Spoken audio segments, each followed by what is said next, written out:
And when you talk about the elements and dominion, we've had some questions about just how out of balance we are with the droughts and the fires and the floods and you had given techniques for electromagnetic, funneling, and not you also talked about appreciating beauty can do that, can do something similar to absorbing the electromagnetic energy. But are there other ways that, because the future right now looks, like for California with the drought, with the fires, and then other places getting all the rain so out of balance? Are there specific? Well, it is out of balance, absolutely, and you are in the throes of climate change, certainly so, not global warming, although in places it is warming incredibly, but it's a much broader, more complex issue than that, or complicated issue than that, certainly so, global warming. It's not coming.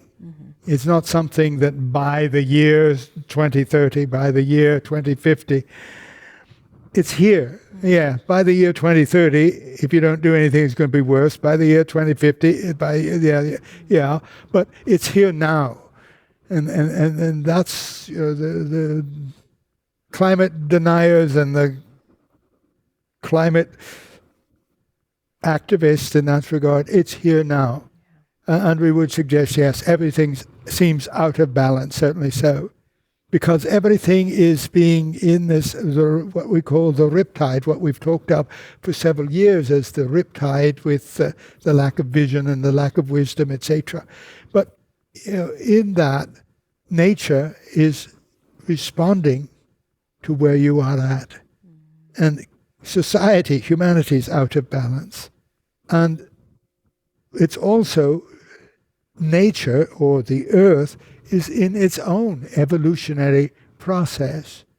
And what humankind has done, the greatest predator of all, has truly disrupted that harmony in nature of Earth. And the Earth is saying so. The Earth is saying so. Hey, pay attention to me. Pay attention to the elements, the air, the fire, the water, the earth.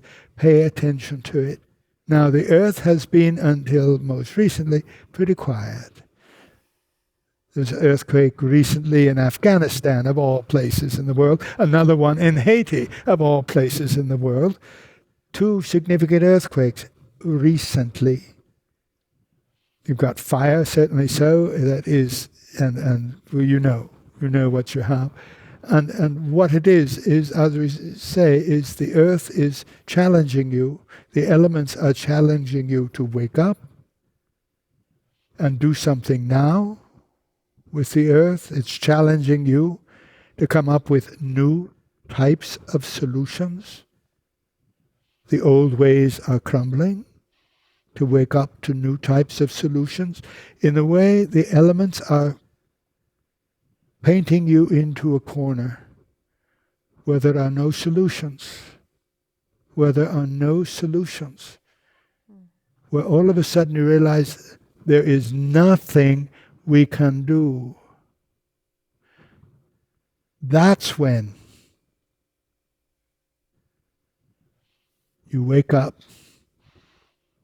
We have to find a new kind of solution.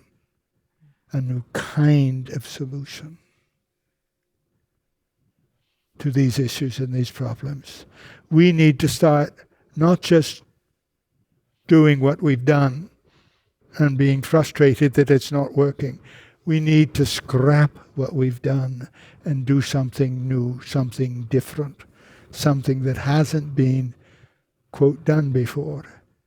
I can't not imagine what that would be exactly important, because you are moving into the realm, and you are already there, of the uncharted futures and the uncharted realities. And no, there is no like, do this, do that, etc., but you need to begin. You need to begin looking for new solutions. Well, what we need to do is stop using all fossil fuels. That's not the answer. That's not going to do it. What we need to do is go totally green. That's not going to do it.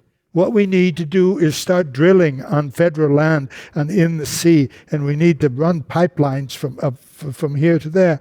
That's not going to do it. Those are the old ways of handling these things. Well, not always the old, but the old logical means. That's not going to do it. Well, then what? Nothing's working, so what do? We do nothing? No. You start working magic. You start dreaming. I couldn't possibly dream a solution to the fires. But there's probably someone out there who could. Well, where are they? Wake them up. Well, how can I wake? I can work on other levels. I can dream other dreamers awake. I can dream that somebody out there has an innovative solution, an innovative answer. For example, with climate change and the whole situation with the heat and the cold and the fires is start creating green corridors. Green corridors, trees and greenery growing. A corridor, not just trees, but a corridor of trees.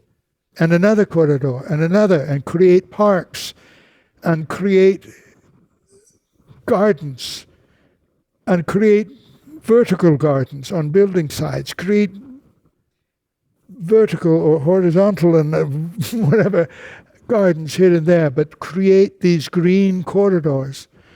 They work to cool cities, they work to cool the air, they work to absorb the carbon dioxide. Oh, but no, don't just create one, create many.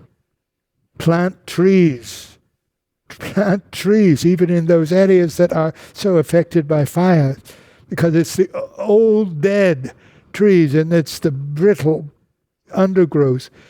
Indeed, that plant trees. It's not going to solve the problem, but as you do it innovatively, Johnny Appleseed's been planting in there, do it innovatively is something you can do now, and then work with various other forms of energy, alternative energies, yes, but what can be done? How can it be? Look for innovative ways, creative ways. And I can't come up with any of those myself, but I could dream that they come up, that somebody out there, some teenage kid, some young adult, some Xer or Zer or Y or whatever generation they call themselves, has an idea that no one had before and wakes up with it and dreams that dream, and it comes out there. And in a world where there are no solutions, even the little solution that can change something becomes important, becomes viable, becomes doable.